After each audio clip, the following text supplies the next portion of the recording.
Welcome to Home Story with Veronica. I'm Veronica, and today we're diving into the people, places, and decisions that make a house a home. You're watching Now Media Television. Welcome to Home Story with Veronica, where we break down the real journeys behind homeownership and help you make smarter, more confident decisions about where and how you live. I'm your host, Veronica, and today we are joined by the beautiful Leslie Silva. She is a dedicated mortgage loan officer who helps buyers use homeownership as a pathway to generational wealth. Leslie works with first-time buyers, move-up homeowners, and investors, and she is known for her clear, educational approach that removes fears and confusion from the lending process. Bilingual in English and Espanol, Leslie is passionate about empowering buyers to make confident financial decisions from day one. And I know this because I've worked with her. And for many first-time buyers, the home search starts way too early, before they truly understand credit, pre-approval, savings, and the real costs involved. The first segment we are going to talk about is slowing things down, clearing the noise, and making sure buyers start smart before they ever step into a showing. Leslie, welcome to Home Story with Veronica. Thank you. It's a pleasure to have you. Thank you for the invite. First-time buyers are often overwhelmed by conflicting advice. I say that a lot. Social media myths and pressure to just start looking without understanding the pre-approval, the credit readiness, or true upfront costs. Buyers risk delays, disappointment, or financial stress. So in this segment, we are going to talk about, we're actually going to ground viewers in the essentials that they need before starting to shop for a home. So Leslie, what is the first step that everyone should take before even looking at homes in person? So this one's going to come at no shock, but definitely get pre-approved. Get pre-approved. We tell that to every single one of our clients. Yes. And why is that?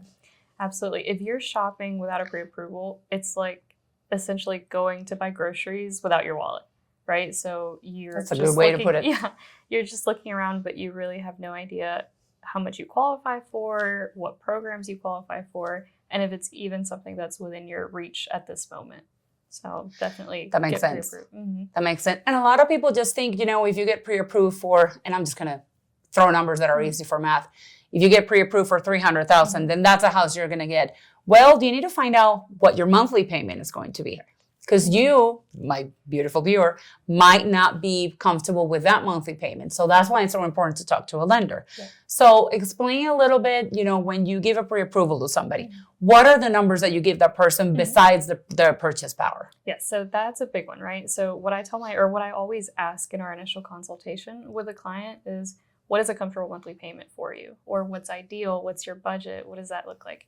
Because sometimes, like you mentioned, I'll pre-approve someone for a certain amount, but in our pre-approval, we're not taking into account how much you pay for childcare, right? Or whether you are helping a family member every single month, right? So we want to make sure that it's not just what you qualify for, but what's comfortable for you. So the numbers that we're going to go over is always going to be your monthly payment, what interest rate looks like, and what you're bringing to closing.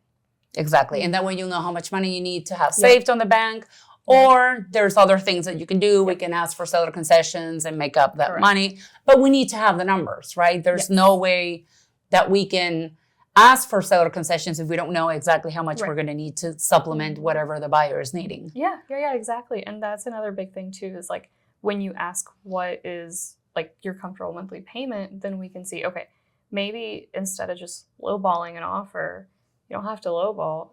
Instead of lowballing, ask for seller credits, right? And use that to buy the rate down. Yes. Or to save money out of pocket. So it helps you be able to strategize as well. Exactly. And it's like you said, if you go grocery shopping and you don't have your wallet, you're not going to be able to pay for it. Yeah. So right. You're getting out of there with no groceries. Yep. Don't go see houses because you don't know if you can afford it. And then you're going to fall in love with the house, and then you're going to be heartbroken. Yes. If you find out your numbers and the numbers just don't add up for you. Or if you find the house, but you're not pre-approved, by the time, maybe your case isn't that straightforward. By the time you go through the pre-approval process, house is gone. So some other buyer who had a pre-approval saw the house, they put an offer, and the seller accepted, and now you're out of luck. Mm-hmm. So definitely get the pre-approval is the first thing that you should do. Yep. And how does the pre-approval work? Why does it matter? more than just a pre-qualification? Because that's different. Can you explain what the difference is first? Yep. So this is a great question. So with a pre-qualification, it's like we're having a conversation, Okay. right? Or that's how I like to phrase it, or the easiest way to look at it. So it's like, hey, what's your credit score? How much are you making? What does your debt look like? How much do you have saved? Right? So it's just the information that you tell me. Okay. That's a pre-qual. And I can tell you, hey, based on this information, you might qualify for X, Y, and Z. Now with a pre-approval, it's a little bit different because I'm going to pull your credit. I'm going to also review that credit report, make sure there's not anything on there that shouldn't be there, or like just be aware of what's on there. We're also going to verify your income. So, hey, you mentioned your business makes X amount a month. Let's see if that's like the amount that is actually what you're making, right? So we're going to verify everything. So you verify pay stubs, income, W-2s, 1099s, whatever it is that the person has. Okay. Exactly. Yep. Okay. So that will save you from, let me tell you what that will save you from, because I've seen this so many times. If you get a pre-qualification, you put an offer on a house, the lender is still going to check everything that Leslie just mentioned after you put in an offer, possibly with a deposit, right? So now you have a deposit at risk. Now the lender checks everything. They look at your income and something doesn't add up, or it's not what they were expecting, or they can't count a certain income because of whatever reason. And now they tell you, I'm sorry, but you're actually not going to qualify. Now you've wasted your time. You wasted your money. You lost the money that you put on the deposit. So don't do that, please. You need to make sure that you protect yourself and do a full pre-approval. Yes, if you want to buy a house, you need to run your credit. Let's just please get over that, that conversation. There's no way around it. I'm sorry. I know everybody hates to pull their credit, but you cannot expect to buy a house without pulling your credit so that you can check that. Yep, 100%. And you're just putting yourself at risk at that point. And I've seen it before too, where clients will think they're pre-approved or pre-qualified actually for a 0% down payment program. They actually go under contract with that pre-qualification and then their credit is pulled. Now they need to bring 10% down. If you're qualifying for 0% down to make that jump to 10, usually that's a big chunk of money. Exactly. So get pre-approved. Let's get over that fear. Pull your credit. You have to. Now, speaking about credit, what's credit score is realistic to shoot for as a first-time buyer? I would say ideally try to get between a 680 to a 720. Okay.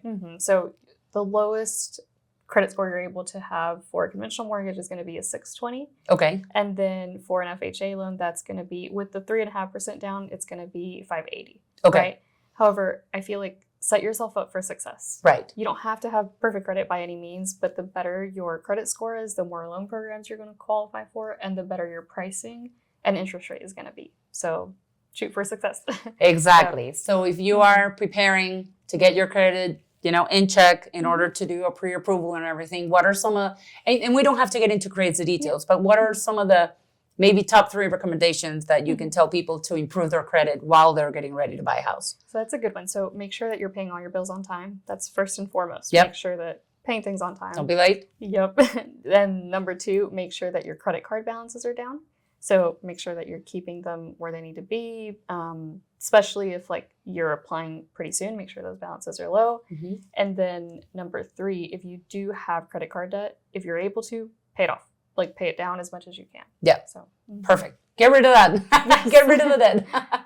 And how much should buyers realistically have saved for the down payment, do you suggest? I always suggest between 2 to 4%. Okay. Just depending on 2 to 4% of the purchase price of the house. Correct. Okay.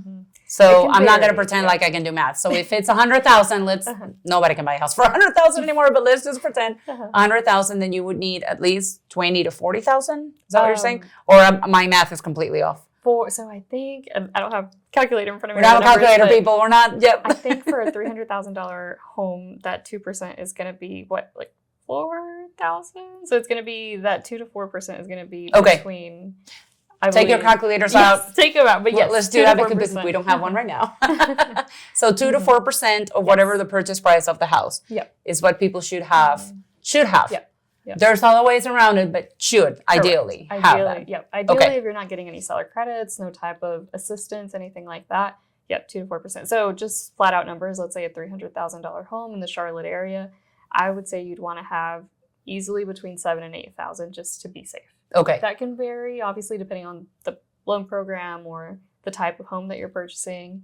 But I'd say that's a good range. Okay, perfect. And that is just for the down payment, correct? That is closing costs. Oh, that is closing costs. Closing costs, Okay, yeah. perfect. And then the down payment is going to depend on what? Loan program, the credit score, and all that good stuff. Correct. What would you say would be, and I know this is going to be different for different loans, but what, for a first-time home buyer, what's typically going to be their percentage of their down payment, you think? So good question. It's generally going to be between 3 to 3.5% down payment. Okay.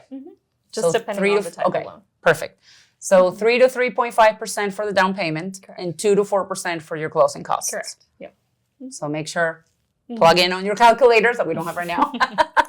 And that's about how much money you're going to need. Yep. And what is a common cost that new buyers forget about before closing? Okay, so something that wouldn't be on the loan estimate, right? So aside from inspections, I think people sometimes forget that.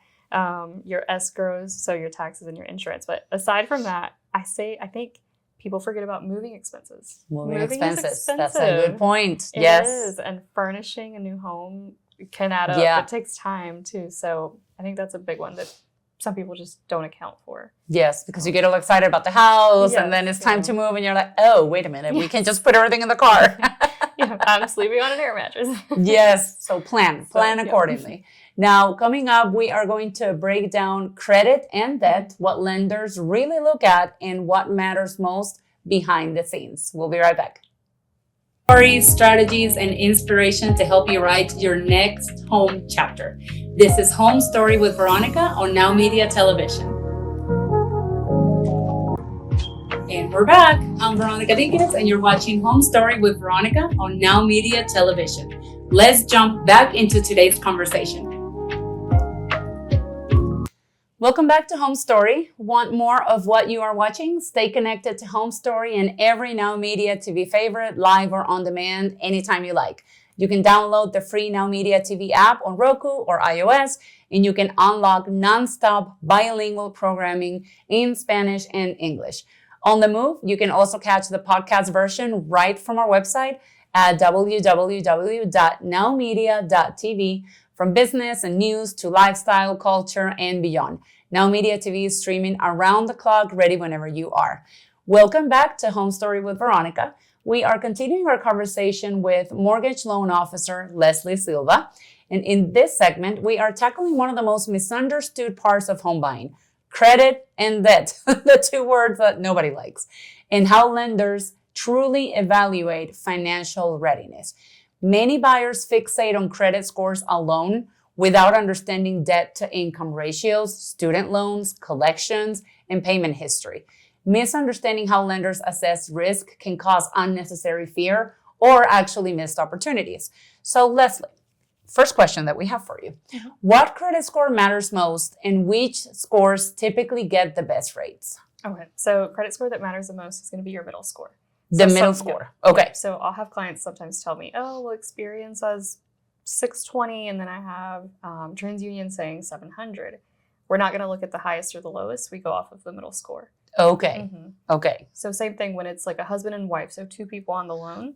Same thing. We're going to take the middle score of the person with the lowest middle score. Right. So if my husband is at 800 and I'm at 500, we're going to go with the 500. Correct. Right. Because there's one bad apple in the family. I'm kidding. But seriously. Okay. So they're going to look at that. Correct. And I was going to ask you, do you notice that when people check like on Karma or Credit Karma or whatever application that they have their score, is it typically pretty accurate to whenever you do a credit pull? Or do you see, have you ever noticed that there's any difference? Because a lot of people go by that and then they go and it might be different. Say it's a good idea, right? And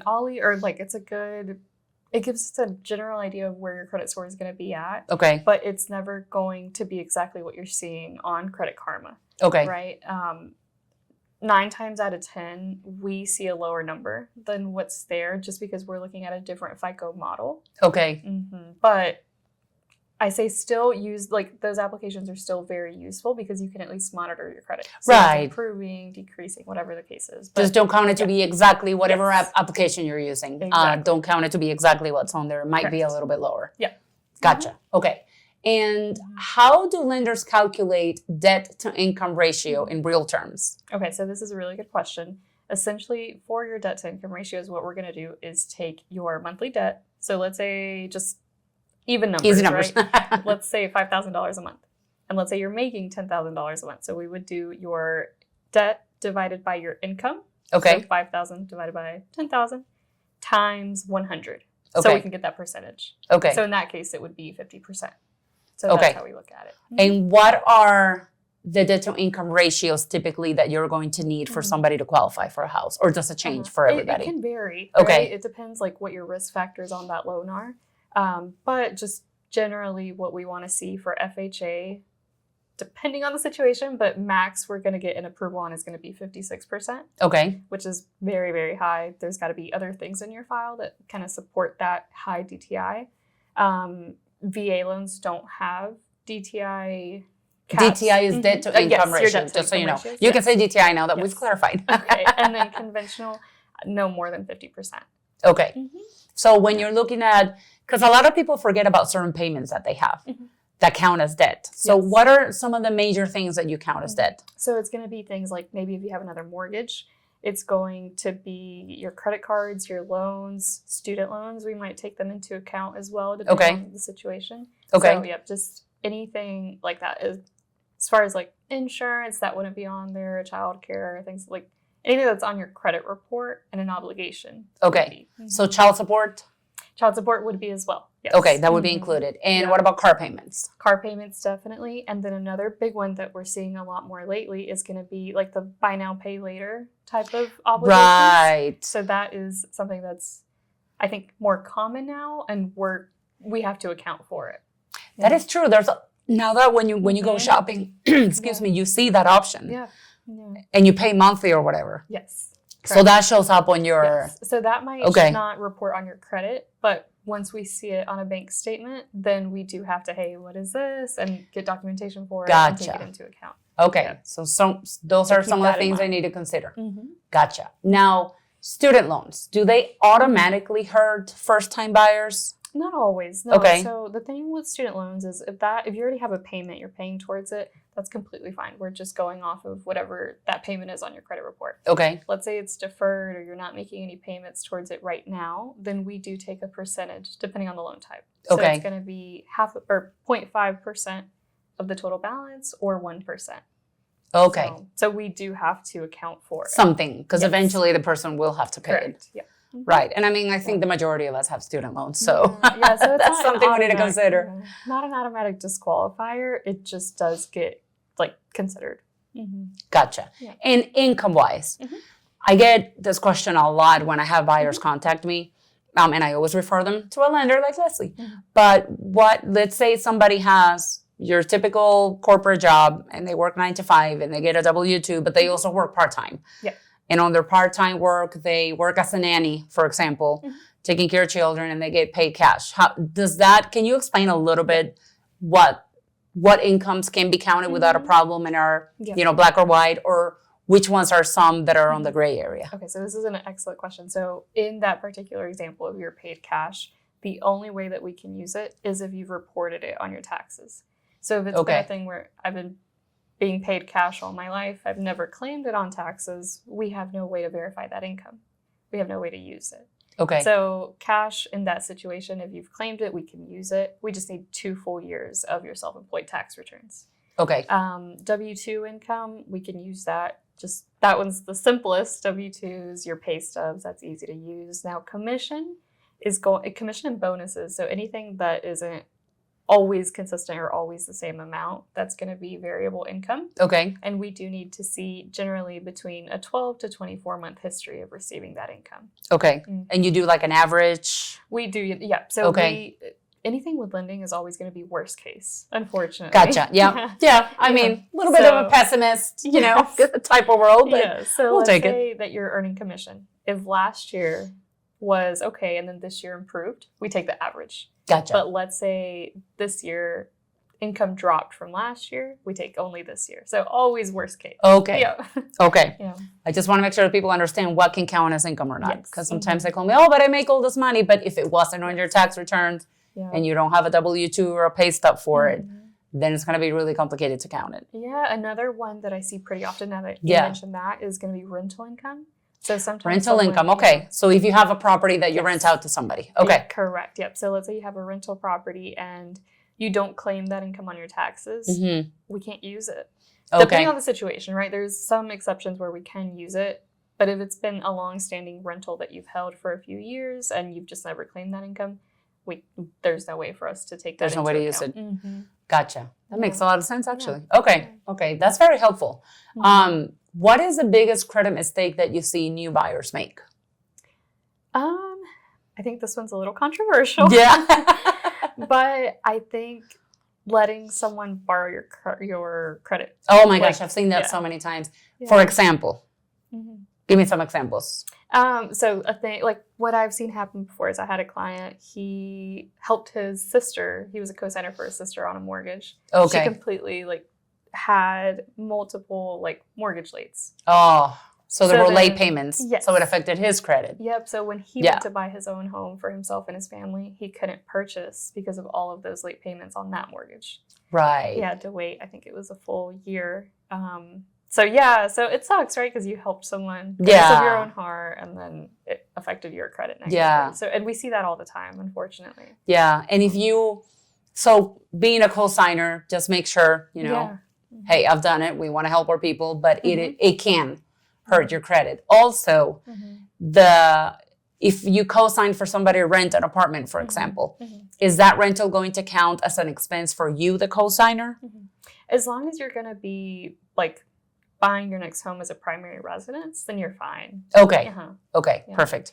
What are some other consequences that you've seen when people do stuff with their credit that typically hurts them in the lending process for a mortgage? I think related to the one I just mentioned is people thinking that because someone else makes the payment, we don't consider it. Yeah. And that's not the case. There's ways we can go about excluding it depending on the loan type and the scenario. But it's still an obligation and a debt that you have that we consider. So. And what about if you co-sign a car? A car loan, we do take it into account.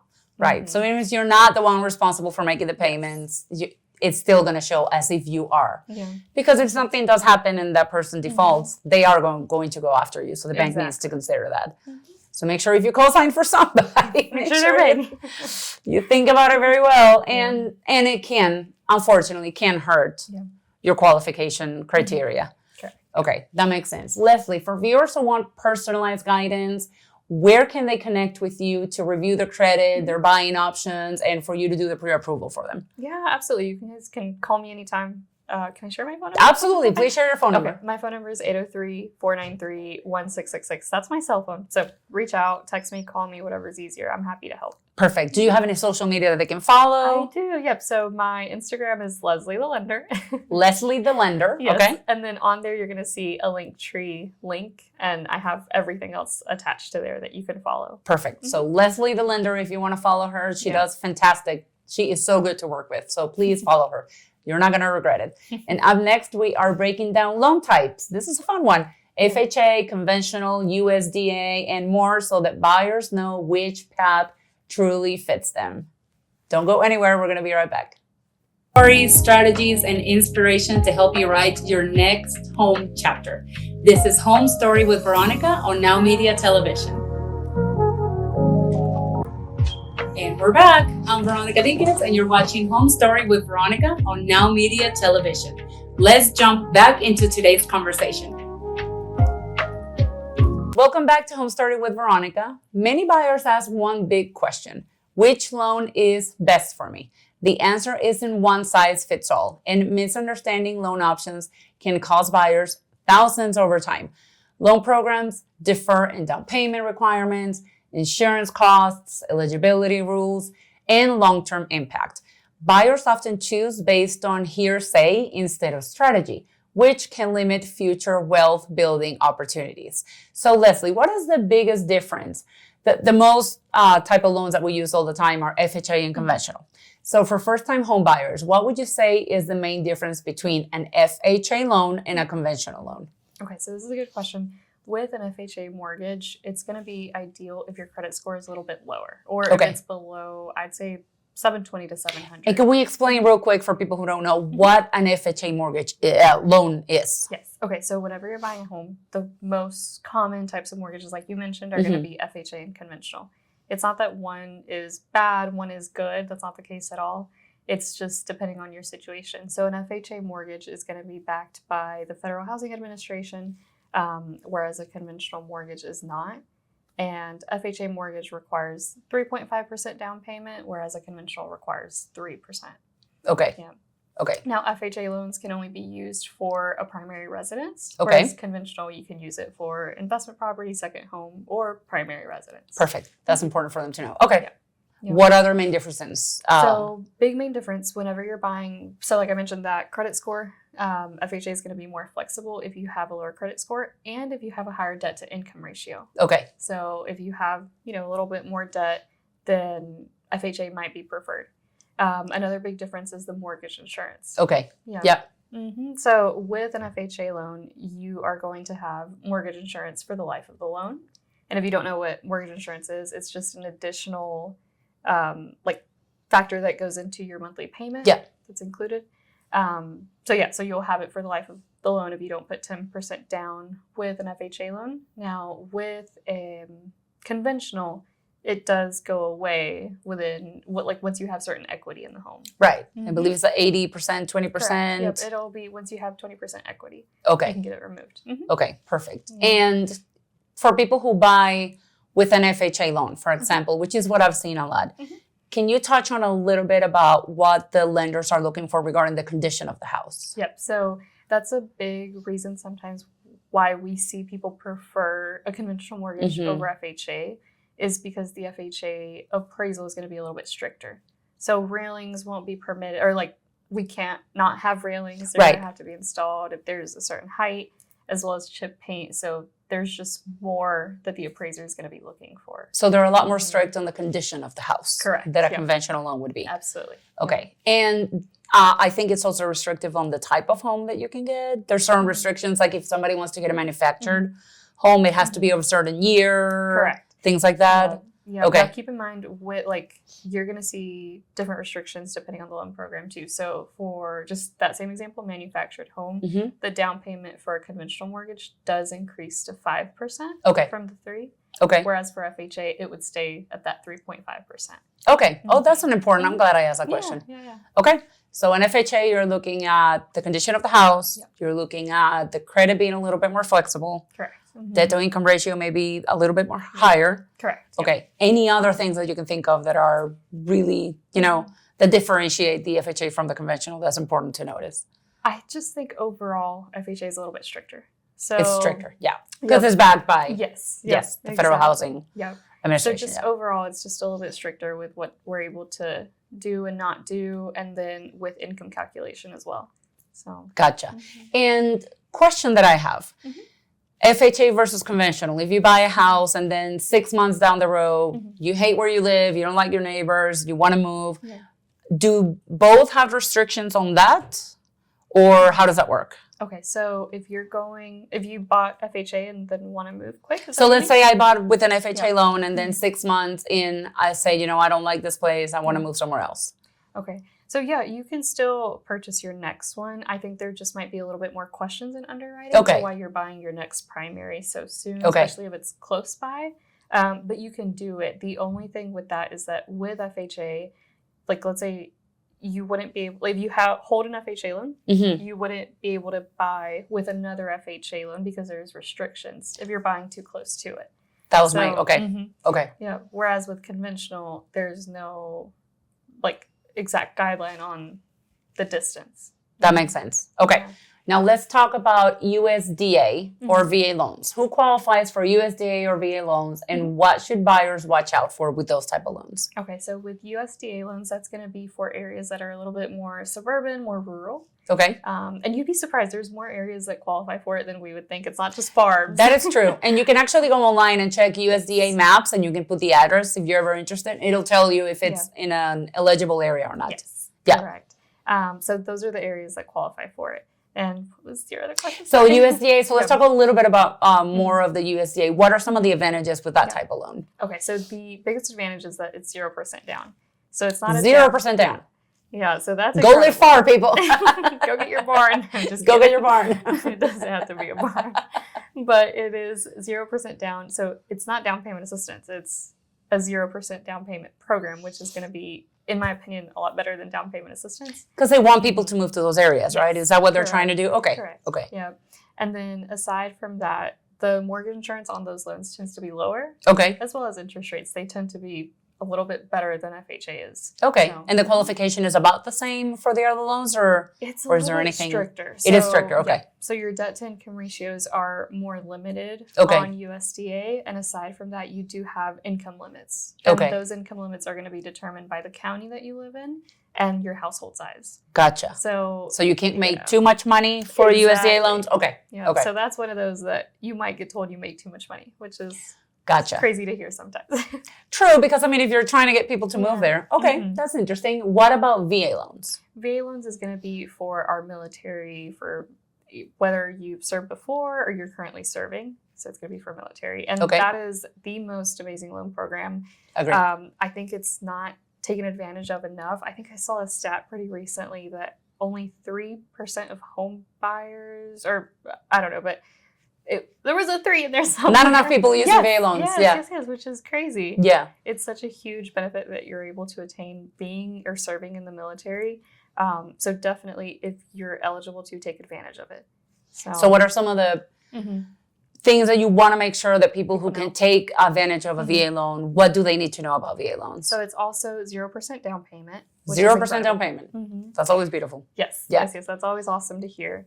The debt to income ratio there's not a debt to income ratio. Some lenders might have an overlay to where there is, right, a cap, but we also look at your residual income. So aside from that, another big benefit is that there's no mortgage insurance. No mortgage insurance. Okay. So you're not paying mortgage insurance on a VA loan. Perfect. Yeah. What about the condition of the house? Does it vary with the other loans? Anything that's government, so USDA, FHA, and VA is going to be a little bit stricter than a conventional mortgage, but it's not impossible. Yeah. It's just a little bit stricter. Correct. Yeah. Gotcha. Okay. Any other thing that you want to mention about USDA or VA loans that our viewers should know? About USDA and VA loans, Or we've said the most important things already. Which is think 0% down payment. Yeah. The biggest thing. I think that's all off the top of my head right now. Beautiful. Okay, so make sure that you guys, so VA loan is going to be easy. I mean, you're going to know if that's something that you could take advantage of or prepare to qualify for. But if you're in the military, or if you have been in the military or served, you know, in whatever realm of the military. Or if you had a spouse that served in the military and they happened to pass away, unfortunately, you might also be able to attain a VA loan. Okay. Okay. So if you're a widow of a veteran, okay, that's good to know as well. Okay. Contact Leslie. She'll let you know if you qualify or not for those type of loans. And now, Leslie, we were talking about PMI, which is private mortgage insurance. We're just going to say PMI because we're used to saying PMI, and MIP. How are they different, and how do they affect monthly payments? And what is MIP? Okay, so that's great question. Good way to start. So mortgage insurance is going to be, it's an additional amount that you pay every month on your loan. So it's included in your total monthly payment. And what is the purpose of mortgage insurance? If something happens to the person, then the bank gets paid. Is that what mortgage insurance is? So this is going to differ from your homeowner's insurance, which you also have to attain if you have a mortgage. Yeah. Homeowner's insurance protects the property, right? Right. So if anything were to happen to the home, to the property itself. Mortgage insurance protects the lender in case you were to default, in case you didn't make your payments. Okay. So, yeah. So with PMI or private mortgage insurance, that's on conventional mortgages, whereas mortgage insurance premium or MIP, that's going to be on FHA loans. Gotcha. Yeah. And what determines that amount is going to be the risk factors on your file. So credit score, down payment, type of home, that's what determines. Oh, so it varies depending on those factors whenever they're calculated? Okay. And that's something you would know when you pre-approve somebody? Correct, yep. So that way they can factor that already into their monthly payment? Yep, and I've had clients that tell me, like, they didn't want to move forward because of the mortgage insurance, right? And then we take a look at numbers. Your mortgage insurance is $50 a month. Right. So it's like, it can vary very, like, drastically just depending on your situation. Yes. And when you give the numbers to somebody who wants to buy a house, you break it down, Yes, right? absolutely. I mean, you tell them this is your principal, this is your interest, this is your insurance estimate, your taxes estimate, and your MIP or PMI. Correct. Yep. Okay. Now, what you were mentioning earlier, what is the biggest difference? So I mentioned that MIP is going to be FHA. The thing with the mortgage insurance premium for FHA loans is that it's a percent of the loan amount. Okay. A percent that gets added to the loan amount. Okay. So that's why whenever you look at like a closing disclosure for an FHA loan, Right. it's always going to be, the initial loan balance is going to be more than just what the initial balance was. Does that make sense? Like, Gotcha. yeah, it's not just the purchase price minus the 3.5% down. There's always a little bit more added on. Gotcha. That's your mortgage insurance premium. So make sure you check with Leslie. She's going to give you all the numbers. Yes.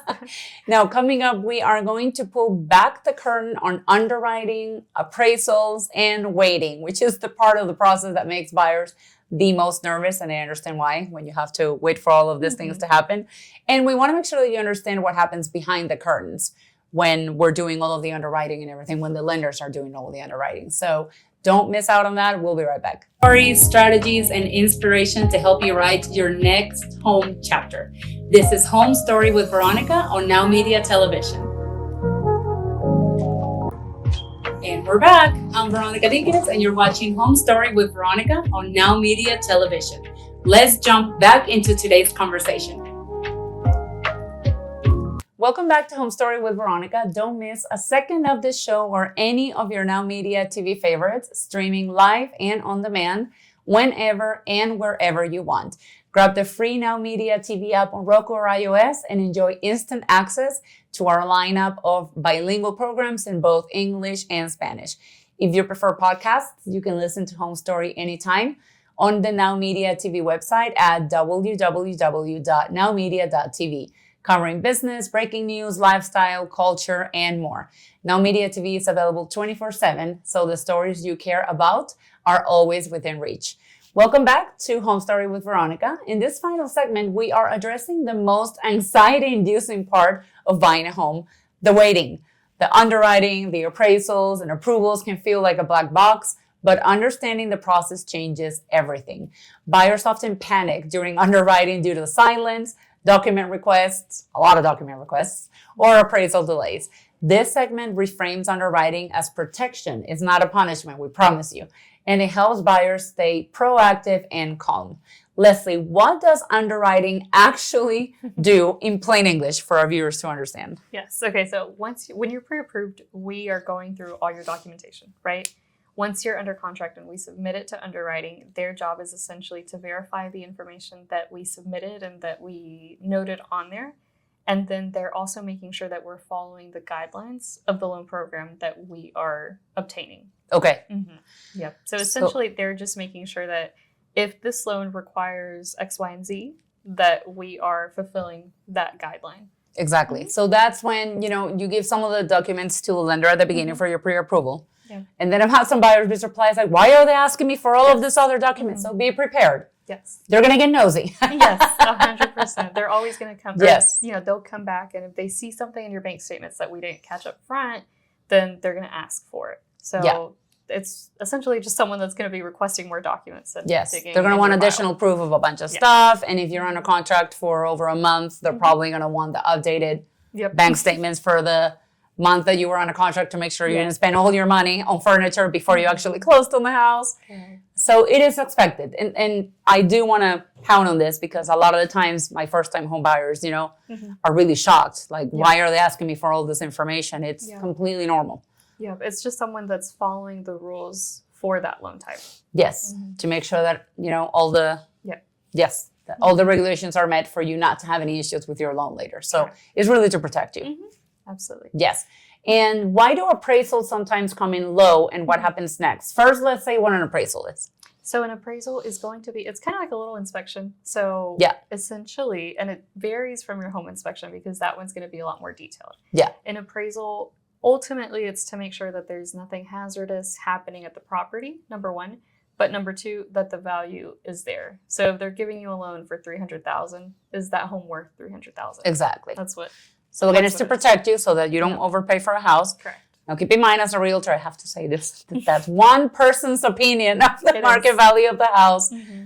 Sometimes we challenge it. Very rarely have I ever had to challenge an appraisal because the vast majority of them are fantastic. Mm-hmm. But it can happen. So let's talk about, and sometimes it is accurate that the home didn't appraise. And especially we saw that a lot During when we COVID? had, during COVID, Yeah. that people were overpaying $50,000, $60,000 over asking price. And of course, it's not going to appraise Right. because no house goes up $50,000 in a month. But what happens when you're in the middle of the loan, you're in the middle of underwriting, an appraiser goes to the house. Let's say you were under contract for $300,000, Yep. but it appraised for $280,000. What happens then? So essentially, let's say that the appraisal came in low, right? Number one would be the buyer could pay the appraisal gap, right? That would be an option. So you have to come up with 20 grand additionally to all the other costs and the down Correct. payment that you already had. Just because the lender is only going to give you the amount that the property appraises for. Exactly. So if it So- appraises at 280, the lenders is going to tell you, Yep. we can only give you 280 out of the 300,000. Mhm. Okay. Yep. So that's an option. We were seeing that during COVID. Oh, COVID, that happened a lot. Those We actually had to, appraisal gaps. yes. Yeah. We had to that do a was lot of crazy. appraisal amendments and yes, anyways. Those were crazy times. So that's option Yeah. one. Buyer could come out of pocket the difference. Option two, seller could lower that price. Yep. To Yeah. match the appraised value. Yep. That's honestly usually what we see. I feel like Yeah. that's the most common. Another option would be we meet in the middle. Yeah. So meet at the 290? At the 290. Yep. Yeah. So buyer comes out of pocket that 10 and then seller reduces the price by 10. Or we could challenge the appraisal like you mentioned. If Yeah. we think that they missed a comparable or multiple comparables and maybe get a little bit more value. So you don't have to do any of this, my beautiful viewer. Us realtors and lenders will do everything for you. So a good realtor is going to really study that appraisal. They're going to check the comps. The comps are the houses that they use to compare to the one that is under contract. We are going to check it. And if we see something that's obvious that they missed, for example, the house that you're under contract for has a garage and the comp that they used didn't have a garage and they didn't add about $20,000 difference in value on that. We are going to point that out. That might be the $20,000 that was missing to make it 300. So we do all of that for you. I just don't want you to freak out when you're viewing this. And the lender is going to help us through that process as well. And if it comes to negotiating, then we will go to bat for you and negotiate for you. Sure. But there is a solution. Most of the time, you'll find a solution. Yeah. I've rarely had any actually contracts canceled because there was a low appraisal. I don't think I have either. Yeah, and lately I haven't seen many low appraisals Me either, at all. yeah. So, thank goodness. Let's see, what common document mistakes delay approvals? Very good question. Yeah. Not submitting all the pages of your bank statements. I think that's a big one. Bank statements, people. Yes. No screenshots. No screenshots. And then let's say sometimes on bank statements, we'll see that you have maybe 5 pages and the last one's blank. Even if it's a blank page, we need it. Because it says 4 out of 5. Yes, exactly. So Exactly. we need 5 out of 5 in that situation. So Yes. that's a big one. Yeah, I'd say that's the biggest one that I see. That's the biggest one. And you have to make sure that download them on PDF. Yes, correct. I know that's the main one that, a lot of people still send the screenshots Yeah. from their phones. Yeah. I've gotten pages of every single page on the tax return too. So just make sure, have your documents ready to go when you're going through the process or looking to get pre-approved. Yes. And I would say, honestly, try to organize yourself before this so that you have everything already downloaded so that, you don't have to spend hours doing that when they ask for it because they will ask for it. Yeah. And another, I think just a big tip for people that are self-employed, don't commingle your funds. So So explain what that means. So keep your funds from your business in one account and anything personal, keep it in another. Don't this is my bank account that I use where I get paid for my jobs, but also I pay the gas bill here. Make sure that everything's separate, and especially because self-employed can get a little bit trickier. Yeah. When you're buying a home with a mortgage, it will just save you so much time and such a headache. Remember when I told you they get nosy? They get nosy. So they're going to check everything on your bank statement. We will ask. Do not buy furniture or a car while you're under contract. Please, please. Yeah. Now, can an offer be accepted before a loan is actually fully approved? So fully approved, yes. Yeah. Yep. So, you can go under contract with that pre-approval and then that final approval or the CTC clear to close. You'll hear that big celebration moment. Yeah. You get that right before closing. Yeah. Clear to close means The lender said, yes, we are good to go. When you go to the closing table, we're going to send the attorney the money so that you can close on this house. Yep. That means Your there's loan's no been turning approved. back. You're good Yep. to go. Mhm. And I love clear to close. I love sending that text and making that call. I absolutely love it. Now, what should buyers be doing while they are waiting for the final approval? So they put an offer, they're under contract. Let's talk about two things, actually. What not to do. Yes, please. What should they and what should not happen? So I would say what you should be doing is making sure that you're communicating with your loan officer or their team, right? So answering phone calls, getting documents sent over quickly. That's a huge one. Like Yes. anything you have to sign, obviously call if you have questions, but make sure you're signing quick because there's some documents there that are time sensitive. Now, what not to do would be don't finance anything like you were just mentioning. So Do not. nothing new. Do not open a credit card. No, absolutely not. Do not get a new car. Nothing, Do not pay yeah. for a trip to Japan. No, nothing, like no new lines of credit. Absolutely not. And then no large deposits into your bank account because that's another big Oh, one. please, let's talk about cash. Because listen, a lot of us, have lived in the old ages where, we could use cash and hey, it's okay.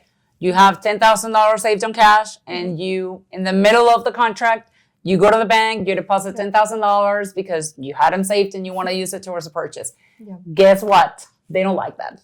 Can you explain? Yep. So we can't use it. If it's just mattress money that you have, we're not able to just show that new bank statement or show a picture of your wad of cash. We can't take that, unfortunately. So if that is the case, that you have cash or anything that you think, like, honestly, just anything, talk to your loan officer, talk to your team so that we can strategize and create a plan so that we can use those funds. See or how whatever to you use have the funds. going on. Like, talk to your loan officer before it ever gets to underwriting. Yes. Because once it gets to underwriting, it's too late. Yes. Or it could be too late. So I'd say just be upfront, be honest, but definitely don't deposit cash. Don't deposit cash. And also another one that I've seen a lot is people pay off their credit cards in the middle of the contract without the lender having asked you to pay off your credit card. Because a lot of times that gets paid at closing per the lender's request. So Correct. if you have a credit card that you want to pay off in the middle of the contract, please call your lender before. Yes, absolutely. And they will guide you as to if that's a good idea or not. Correct. Because I've had delays because of that. Yeah, and on that's a closings. big thing too. Like sometimes you might think you're doing a good thing, right? And it's like you have good intentions with what you're doing. And I know everything with lending is so confusing It too. is. Like you're paying off your credit card, that should help, right? But unfortunately, that can lead to more documentation that we need. Exactly. So and it can that's delay the where- whole yeah. process, or Yeah. you didn't need to pay that credit card off, and now Now you're anyways. short funds. So- Exactly. Make sure you talk to your lender. Now, Leslie, this has been so helpful. I'm sure our viewers are going to love this conversation. Again, where can people follow you for your work and reach out as they prepare to buy? Real quick, 'cause we're about to finish the show. Yeah. So again, you can follow me on Instagram. It's Leslie, Leslie, the lender. And then as far as phone number is 803-493-1666. I'm licensed in North Carolina, South Carolina, as well as Florida. So I can help you purchase, whether it's first-time buyer, if you're buying your next home, an investment property. So yeah, let me know. I'm happy to help. I love it. Leslie, thank you so much for breaking this down with such clarity and heart. Today we learned that successful homeownership starts long before house hunting. It begins with preparation, with education, and the right guidance. From understanding credit, loan options, to staying calm during underwriting, knowledge truly is power. For everyone watching, your first home isn't just a purchase, it's a stepping stone toward long-term stability and generational wealth. Take your time, ask questions, and surround yourself with experts who put your future first. I'm Veronica Dicas, and this is Home Story with Veronica, where informed decisions build stronger homes and brighter futures. We'll see you next time. Beautiful. You are a natural. Thanks.